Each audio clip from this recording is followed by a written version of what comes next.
Ayan, sa mapagpalang araw po mga kalingap. Ayan po, panibagong araw, panibagong vlog po tayo ngayon. So, ngayon po ay mag-a-update po tayo sa ating pabakod dito sa pabakod sa mini farm ni Ma'am Lena. So medyo matagal-tagal na din po tayo hindi nakakapag-update. So kung makikita niyo po sa likuran ko ay tapos na siya mga kalingap. Lilinisin na lang yung mga kahoy-kahoy na yan. So ito na po siya mga kalingap ngayon. Nalagyan na rin siya ng mga bubog. Natapos na po yung bakod dyan. Nilagyan na po yan ng mga bubog sa taas. Ayan, ganyan na po yung mga finish niya. So kulang na lang po tayo dyan ng pintura. May mga bubog na po yan lahat. So ayan. Yung gate naman po niyan ay ginagawa na rin po. So isasalpak na lang din po yung gate niyan dyan. Tapos na. Ayan na lang ginagawa ni Kuya Joel kasi pinataasan po yung bakod. Yung pong bakod dito sa harapan ay pinataasan. Lalagyan po din niya ng bubog.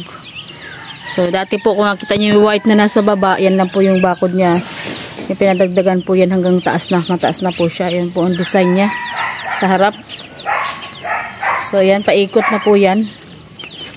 Pagkatapos po nila dyan ng magbakod at malinis na po yan.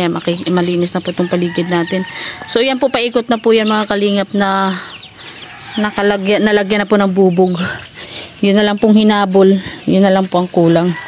So itong side na to, ganito siya. Ganito ang finish niya. At nakahubad pa pala itong isang to. So ayan. Ito po yung finish niya. Pintura na lang at saka bubog na lang po yan sa harapan. Yan po ang magiging finish niya dito sa harap. Yan. Lalagyan na lang po yan ng bubog. So mayroon po siya mga awang dyan para kahit papaano ay may sisilip pa rin yung tao sa labas. So ayan po yung mga bubog niya. Iba-ibang klaseng bote yan. May red horse. Lahat po ng mga bote na nandito na nakasako, yun na po ang ginawa, binasag. So paikot na po yan mga kalingap dun sa likod. At ito naman po yung kanilang kulungan ng mga manok para nakaseparate po sila dyan. Pinawa na ilagyan po yan ng kawayan ni Falcon. Ito naman to mga to, habang nagbablog ako, buntot ng buntot sa akin. Ay nakita nila si Falcon dun, tumakbo. Habang naglalakad ako, ito si Falcon, labas tiyan. Ano naman yan doong labas tiyan? Dinodouble niya yung ilalim kasi nakakalabas itong mga makukulit na yan. Lumalabas. Nagpapakalat-kalat sila dyan. Ayan, ready to transfer na po yung talong. Ay, talong, okra. Ayan, yung mga punlang po okra ni Falcon. Ready to transfer na. Daddy, ano itong nandito? Beans? Ay, sigarilyas. Itong nandito, papaya? Ito yung lady, red lady.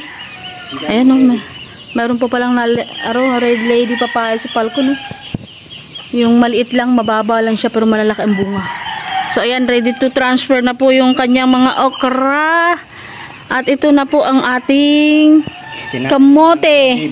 Tinatalon ng mga bulinggit na to. Ayan yung mga bulinggit na yan na makukulit Yan.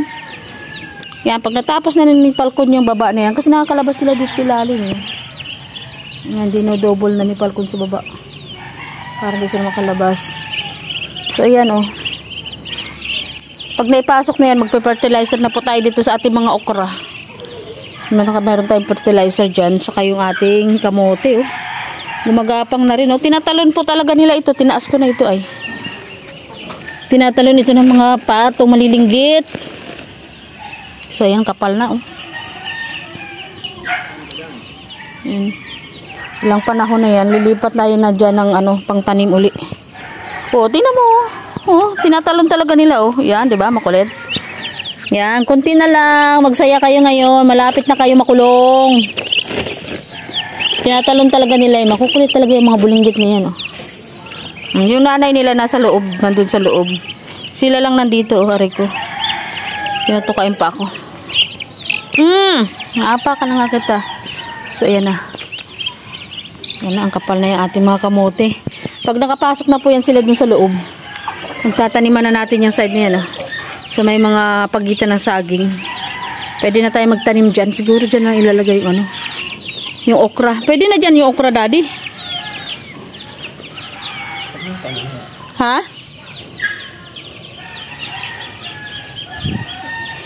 Pwede na pag nakulong ang manok. Kaya nga pwede na sililipat. Uy!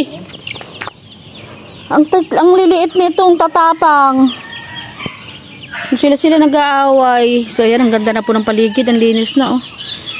Yan. Tapos sunugin na lang yung basura doon. Tapos na sila. Yan yung mga saging ni Falcon o tumubo na.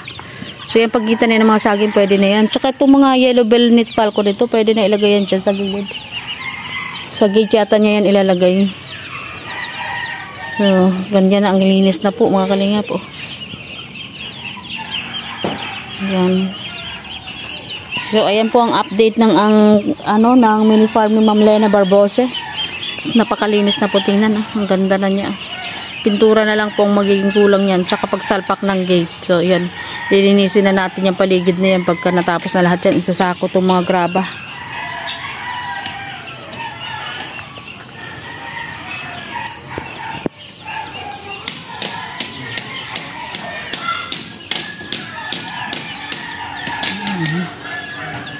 Sisindihan yung yung basura.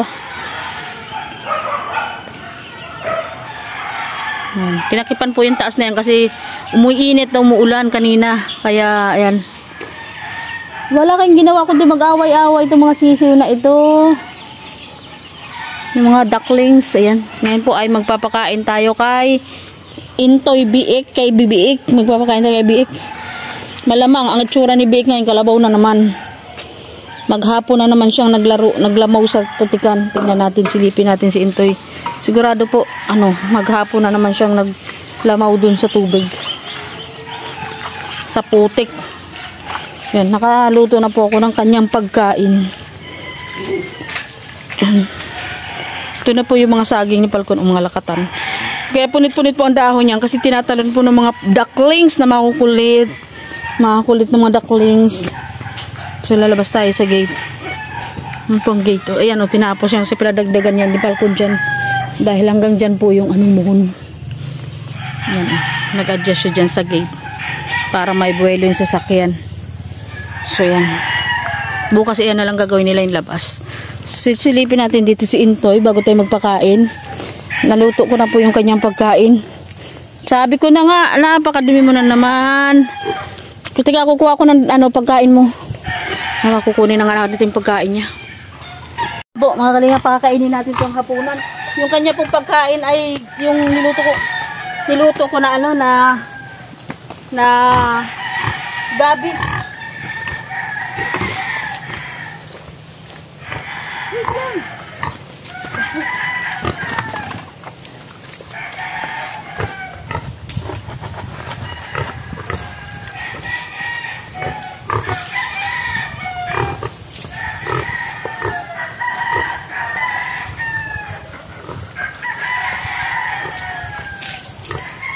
Bakit bumbulo yung bibig mo? Okay.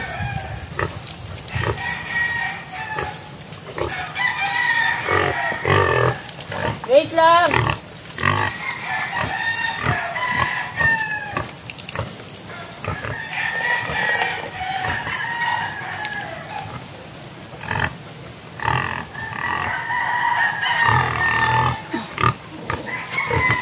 Yan, abutin na tayo ng ulan.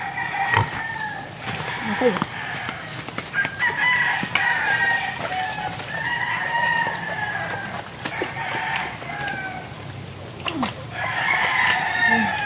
Gusto niyo po yan ba? Ano na yan? Gabi po yan na ginayat. Medyo maputik po yung kanyang lugar kasi pag-ulan po ngayon tapos lagi pa niyang kinakalkal. Para yung kalabaw. Kalabaw po yan si Intoy. Hindi na po yan biik. Hindi po yan baboy oh. Kaya pag kumakain siya, diretso pinaligliguan ko na yan.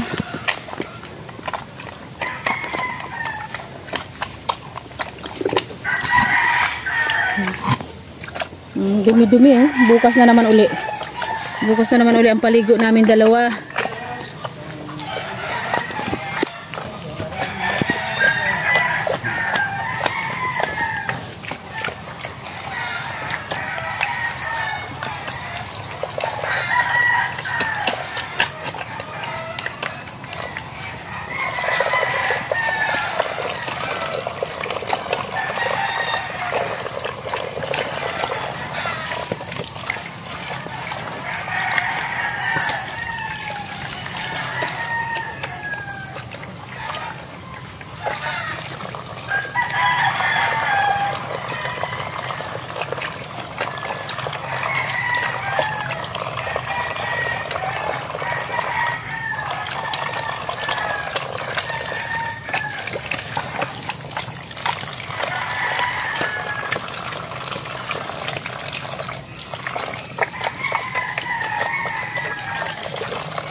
Diyan ka lang. Gusto mo na.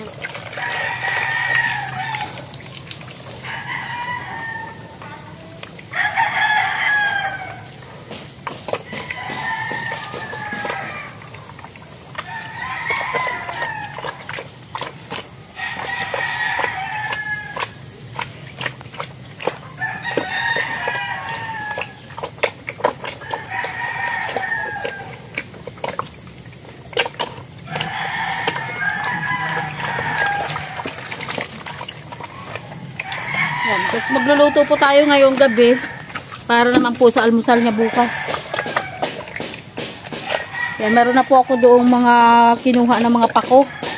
Halo-halo lang po yung gulay niyan. May pako, gabi, tsaka okra.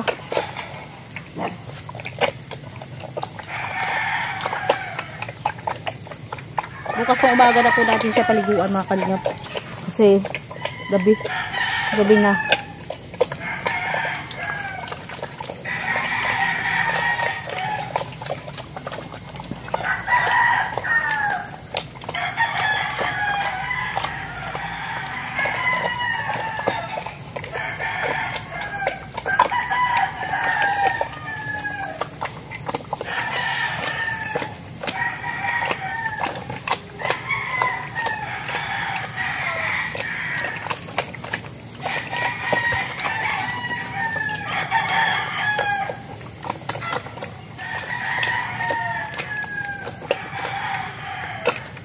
So, yan.